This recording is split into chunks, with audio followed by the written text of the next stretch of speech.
Assalamualaikum warahmatullahi wabarakatuh. Nama saya Gibran Zulfikar Hikmal. Saya jurusan Broadcasting, Fakultas Ilmu Komunikasi Universitas Hasanuddin Bekasi. Di sini saya akan mempresentasikan makalah yang berjudul Ejaan Bahasa Indonesia untuk memenuhi ulangan akhir semester 1 saya di mata kuliah Bahasa Indonesia. Ejaan Bahasa Indonesia adalah keseluruhan pelambangan bunyi bahasa, penggabungan dan pemisahan kata, penempatan tanda baca dalam tataran satuan bahasa.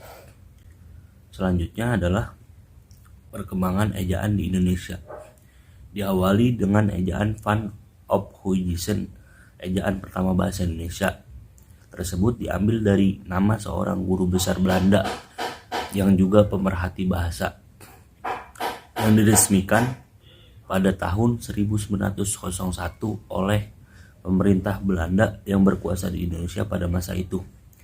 Ejaan tersebut dipakai selama 46 tahun, lebih lama dari ejaan setelahnya, yaitu ejaan Republik yang hanya dipakai selama 25 tahun.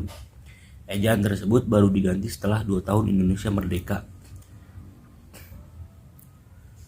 Ejaan tersebut yang ditetapkan sebagai ejaan bahasa Melayu pada tanggal 1901 tersebut memiliki ciri khas yang menonjol, yaitu penggunaan huruf J untuk menuliskan kata yang dan sayang, penggunaan huruf O dan E untuk menuliskan kata guru dan kamu, serta digunakannya tanda diakritik dan trema pada kata makmur dan doa.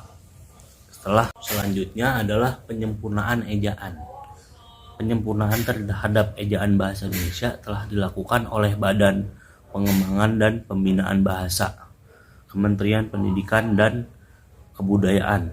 Penyempurnaan tersebut menghasilkan naskah yang pada tahun 2015 ditetapkan sebagai Peraturan Kementerian Pendidikan dan Kebudayaan Nomor 50 Tahun 2015 tentang pedoman umum ejaan bahasa Indonesia. Ada 3 hal perubahan yang terjadi pada PUEBI. Perubahan tersebut meliputi penambahan huruf diftong, yaitu penggunaan huruf tebal, serta penggunaan huruf kapital. Huruf diftong yang ditambahkan ke PUEBI adalah kata "ei".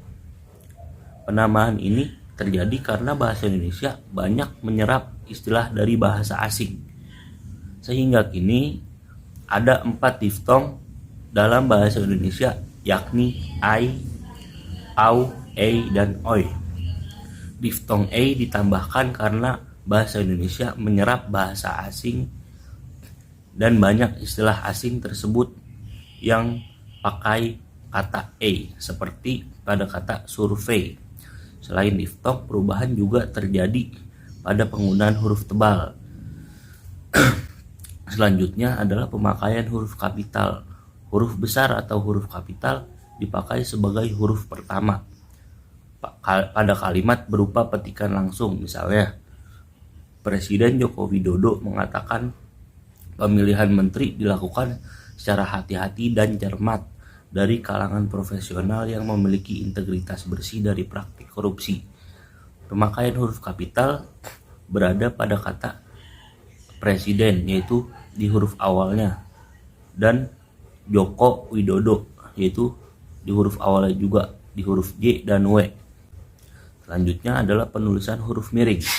Huruf miring dalam cetakan dipakai untuk menuliskan nama buku, majalah, dan surat kabar yang dikutip dalam karangan.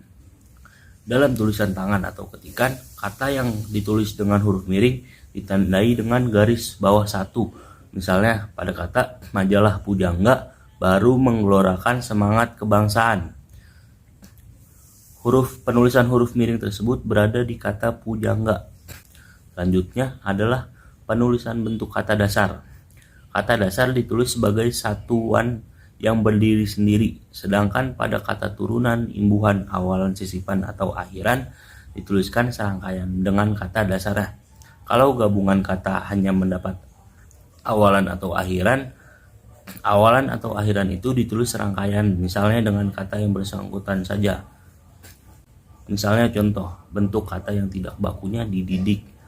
Kata di dan didiknya itu dipisah. Dan bentuk bakunya adalah kata dididik yang kata di dan didiknya itu digabung. Selanjutnya adalah penulisan unsur serapan. Unsur serapan dalam bahasa Indonesia dapat dibagi atas dua golongan besar. Pertama, unsur yang belum sepenuhnya terserap ke dalam bahasa Indonesia seperti resuffle, shuttlecock. Unsur-unsur ini dipakai dalam konteks bahasa Indonesia, tetapi pengucapannya masih mengikuti cara asing. Kedua, unsur asing yang pengucapannya dan penulisannya disesuaikan dengan kaidah bahasa Indonesia dibandingkan dengan bentuk asalnya. Di samping itu, akhiran yang berasal dari bahasa asing diserap utuh di samping kata standar, implement, dan objek, yaitu kata yang diserap tersebut adalah kata standarisasi, implementasi, dan objektif. Di bawah ini adalah sebagian kata asing yang diserap ke dalam bahasa Indonesia yang sering digunakan oleh pemakai bahasa. Contoh kata asingnya adalah risk. Penyerapan yang salah adalah risiko. Penyerapan yang benar adalah resiko. Contoh yang lain adalah kata asing, misalnya sistem. Penyerapan salahnya adalah sistem. Penyerapan yang benar adalah sistem. Selanjutnya adalah pemakaian tanda baca. Tanda baca ini tidak akan dibahas seluruhnya, hanya akan dibahas beberapa saja, sebab beberapa tanda baca tidak dibicarakan karena kegunaannya sudah diketahui orang secara umum. Contoh pemakaian tanda baca. Tanda titik. Pemakaian tanda titik dapat diatur sebagai berikut.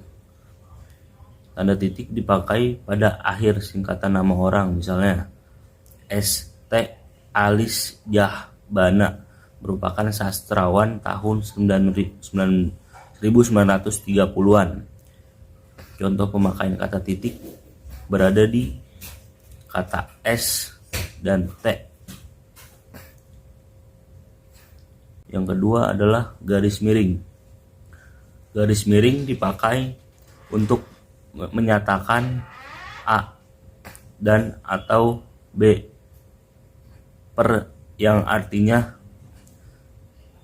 tahun akademik, tahun ajaran, tahun takwim, nomor perumahan, serta nomor jalan, dan nomor surat. Misalnya, presiden atau wakil presiden dapat memimpin sidang kabinet. Garis miring tersebut berada di antara kata presiden dan wakil presiden. Selanjutnya adalah tanda pisah. Tanda pisah membatasi penyisipan kata atau kalimat yang memberi penjelasan khusus di luar bangun kalimat, menegaskan adanya oposisi atau keterangan yang lain sehingga kalimat menjadi lebih jelas dan dipakai di antara dua bilangan atau tanggal yang berarti sampai dengan atau di antara dua nama kota yang berarti ke atau sampai, panjangnya dua ketukan atau dua kali tanda hubung. Misalnya, kata kemerdekaan bangsa itu saya yakin akan tercapai, diperjuangkan oleh bangsa itu sendiri. Tanda pisah tersebut berada di antara kata itu dan saya, dan berada di antara kata tercapai dan diperjuangkan. Selanjutnya adalah tanda koma. Ada kaidah yang mengatur kapan tanda koma digunakan dan kapan tanda koma tidak digunakan. Tanda koma harus digunakan di antara unsur dalam suatu pemerincian atau pembilangan. Misalnya, saya menerima hadiah dari paman berupa jam, jaket, dan sepatu. Tanda koma tersebut berada di antara kata tangan, jam tangan, dan raket, dan juga di kata raket dan sepatu. Selanjutnya adalah tanda petik. Tanda petik dipakai untuk mengapit petikan, judul, syair, karangan, istilah yang mempunyai arti khusus atau kurang dikenal. Misalnya, kata Hasan, saya ikut. Tanda petik tersebut berada di kata saya ikut. Demikianlah presentasi saya untuk ujian akhir semester 1 mata kuliah Bahasa Indonesia. Lebih dan kurangnya saya mohon maaf. Assalamualaikum warahmatullahi wabarakatuh.